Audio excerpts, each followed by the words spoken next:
21 साल के इस लड़के को देखकर किसी को नहीं लगा था कि ये 900 से ज्यादा इंटरनेशनल विकेट्स लेने वाला है। जहां आज क्रिकेट में बल्लेबाजों का बोलबाला है, वहीं एंडरसन जैसे बॉलर्स ने अभी तक अपना खौफ बनाए रखा था। 21 साल के लंबे इंटरनेशनल करियर में एंडरसन सबसे किफायती बॉलर रहे हैं, लेकिन कभी सोचा है बचपन में फुटबॉल खेलने से लेके 704 विकेट्स लेने तक का सफर एंडरसन ने कैसे तय किया? कैसे कई कंट्रोवर्सीज में फंसे होने के बाद भी उन्होंने अपनी बॉलिंग का दबदबा बनाए रखा? और वो क्या 4 रीजंस हैं जिनकी वजह से एंडरसन इंग्लैंड के one of the best bowler बने? तो आज इस वीडियो में हम इन्हीं कुछ सवालों के जवाब ढूंढने वाले हैं। Jimmy Anderson, what have you done? 1982 Lancashire में पैदा हुए एंडरसन के पिता माइकल एंडरसन वहां के बर्नली क्रिकेट क्लब की सेकेंड डिवीजन टीम के कप्तान थे। एंडरसन के पिता समर्स में फुटबॉल और विंटर्स में क्रिकेट खेला करते थे, इसलिए एंडरसन को दोनों ही स्पोर्ट्स से काफी लगाव था। जहां एक समय पर उन्होंने इंग्लैंड के बर्नली फुटबॉल क्लब के बाहर गेटकीपर की नौकरी भी करी है, वहीं बचपन से ही उनकी क्रिकेटिंग स्किल्स के बारे में पूरे टाउन को पता था, जिसके चलते वो अपने स्कूल के क्रिकेट कोऑर्डिनेटर भी बनाए गए। 7 साल की उम्र में वो क्रिकेट और पीई क्लासेस लीड किया करते थे, जिनमें वो ऐसी ड्रिल्स बताते जो स्कूल के कोचेस को पता भी नहीं होती थी। For the full half term, James took those lessons. How old was he then? 7.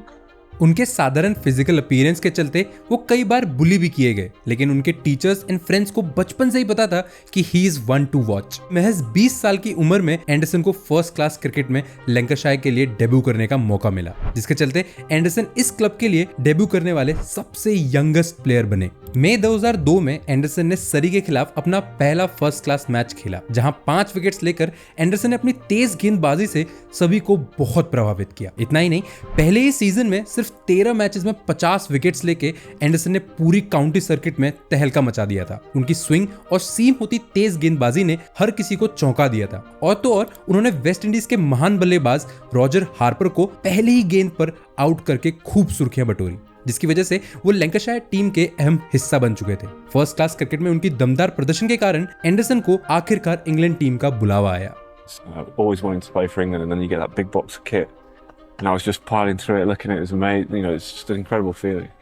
15 December 2002 Australia के खिलाफ मेलबर्न क्रिकेट ग्राउंड पर एंडरसन ने अपना ओडीआई डेब्यू किया, जहां 10 ओवर में 46 रन देकर एडम गिलक्रिस्ट के रूप में उन्हें पहली इंटरनेशनल सफलता मिली। इस सीरीज के 7 मैचेस में एंडरसन ने 4.8 की शानदार इकोनॉमी से 10 विकेट चटकाए। 145 किलोमीटर पर आवर की स्पीड और स्विंग कराने की उनकी काबिलियत की वजह से 2003 विश्व कप में भी एंडरसन को इंग्लैंड टीम का हिस्सा बनाया गया। इस भरोसे पर वो बखूबी खड़े उतरे भी। उन्होंने 5 मैचेस में 19 की लाजवाब औसत के साथ 10 विकेट चटकाए, जिनमें पाकिस्तान के खिलाफ 4 अहम विकेट्स भी शामिल हैं। पूरे टूर्नामेंट में उनकी तेज और स्विंग होती गेंदों का जवाब किसी भी बल्लेबाज के पास नहीं था। उनकी लगातार कंसिस्टेंट परफॉर्मेंस के दम पर एंडरसन को टेस्ट क्रिकेट में जल्द ही मौका मिल गया। मई 2003 जिम्बाब्वे के खिलाफ लॉर्ड्स क्रिकेट ग्राउंड पर एंडरसन ने अपना टेस्ट डेब्यू किया। जिम्बाब्वे के बल्लेबाज मार्क वर्मुलेन को एक बेहतरीन आउटस्विंगर पर बोल्ड करके एंडरसन ने अपने टेस्ट करियर की पहली विकेट हासिल की। अपने टेस्ट करियर की पहली ही पारी में उन्होंने 5 विकेट्स लेकर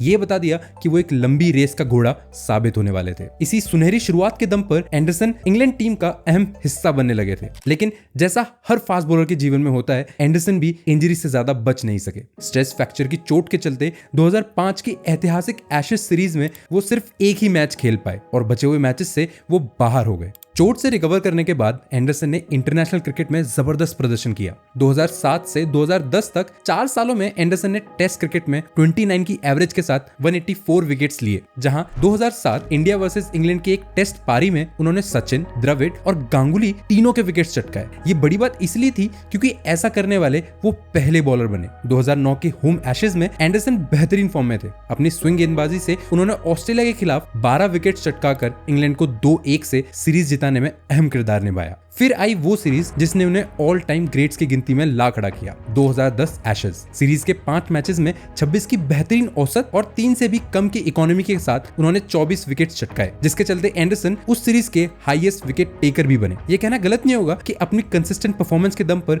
एंडरसन ने 24 साल बाद ऑस्ट्रेलिया की धरती पर इंग्लैंड को एशेज में जीत दिलाई थी। जहां एक तरफ उनकी स्विंग का बोलबाला था, वहीं कंट्रोवर्सी से भी वो ज्यादा दूर नहीं रहे। शायद इसलिए उन्हें क्रिकेट का बैकम भी कहा जाता था। अपने लुक्स और एक्शन की वजह से मच लाइक बेकम, एंडरसन भी हमेशा सुर्खियों में रहते थे। 2014 में जडेजा के साथ वो अननेसेसरी लड़ाई हो या फिर 2012 में माइकल वॉन की बुराई, उनके साथ कई हादसे हुए हैं, जिसमें पहली मेन कंट्रोवर्सी हुई थी 2006-7 एशेज में, जब नशे के प्रभाव में आकर एंडरसन ने ऑस्ट्रेलियन यंगस्टर माइकल क्लार्क को अपने पैड से हिट करा था। रीजन बीइंग क्लार्क का एटीट्यूड उन्हें हमेशा से गुस्सा दिलाता था और ये लड़ाई आगे भी हमें खूब दिखी। दूसरी बार 2012 में एंडरसन ने अपने पूर्व कप्तान माइकल वॉन की आलोचना मीडिया के सामने कर दी, जहां उन्होंने कहा कि वॉन को पता नहीं होता था कि अपने प्लेयर्स से क्या बात करनी चाहिए। वो एज कैप्टन कोई सुझाव नहीं देते थे एंड इसलिए उनके अंडर खेलना एंडरसन को जरा भी पसंद नहीं आया। ये न्यूज भी इंग्लिश मीडिया में खूब फैली। आखिर में 2014 इंडिया टूर ऑफ इंग्लैंड के पहले ही मैच में एंडरसन ने रिपीटेडली जडेजा को धक्का दिया और उन्हें कई अपशब्द भी बोले, जिसकी वजह से जडेजा आग बबूला हो उठे थे। ये मामला इतना संगीन था कि दोनों टीम्स ने फॉर्मल कंप्लेंट्स फाइल करी, जिसकी सुनवाई कई महीनों तक चली, लेकिन एविडेंस की कमी और अलग अलग स्टोरीज के चलते इस मैटर को भी रिजॉल्व करा दिया गया। अपनी इसी आउटस्पोकन और अग्रेसिव नेचर की वजह से एंडरसन काफी न्यूज में रहे हैं एंड ये शॉकिंग इसलिए है क्योंकि बचपन से लेकर अपने शुरुआती दिनों तक वो एक इंट्रोवर्ट थे। बेकम की तरह चाहे वो कंट्रोवर्सीज में फंसे हुए हो, लेकिन उनकी गेंदबाजी पर इसका असर कभी नहीं पड़ता था। बेंड इट लाइक बेकम की तरह स्विंग इट लाइक एंडरसन भी इंग्लैंड में काफी फेमस था। आइए अब बात करते हैं 4 ऐसे रीजंस की जिसकी वजह से एंडरसन इंग्लैंड के one of the best bowler कहलाने के लायक हैं। जिसमें पहला रीजन है लॉन्जेविटी।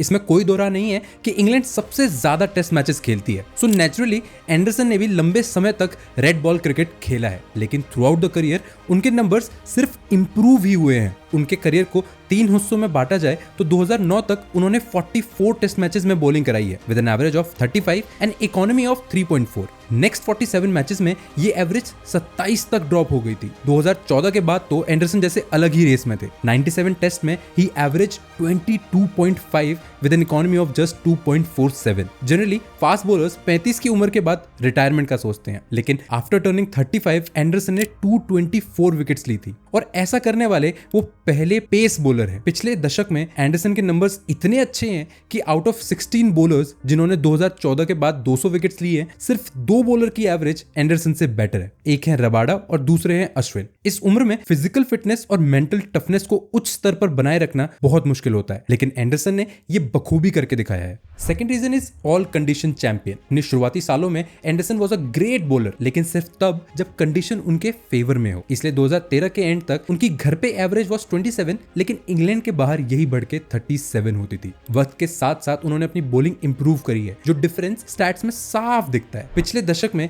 एंडरसन की अवे एवरेज 24.1 है, जो उनके होम की 21.6 से ज्यादा दूर नहीं। और तो और 2014 के बाद से सभी कंट्रीज में एंडरसन की एवरेज 31 से कम रही है, जो कि 2014 से पहले 35 के अराउंड होती थी। पूरी एशिया में भी he is the second highest non Asian wicket taker after Dale Steyn. हाँ, स्टेन ने कम मैचेस प्लस बेहतर बॉलिंग के साथ एक कारनामा करके दिखाया था, बट उनके पास वो पेस थी जो एंडरसन लैक करते थे। दिस शोज कि कैसे उन्होंने अपना गेम बदला है to suit all conditions. Third reason being controller of the game. जब भी इंग्लैंड के बॉलर्स को रन पड़े हैं, कप्तान ने एंडरसन को गेंद थमाई है, क्योंकि अपने पूरे करियर में उनकी इकोनॉमी 2.79 की रही है। वहीं अगर पिछले 10 साल की बात करें तो 200 से ज्यादा विकेट लेने वाले सिर्फ 16 गेंदबाज हुए हैं एंड उन सबको पीछे छोड़ते हुए एंडरसन की इकोनॉमी सबसे कम है। और सिर्फ घरेलू मैदानों पर ही नहीं, उन्होंने ये कारनामा हर कंट्री में जाके किया है। एशिया में लैक ऑफ पेस के बावजूद भी एंडरसन की इकोनॉमी काबिल तारीफ है। जिमी ने अपनी सटीक गेंदबाजी से इंग्लैंड को कई मैचेस में प्रेशर से निकालकर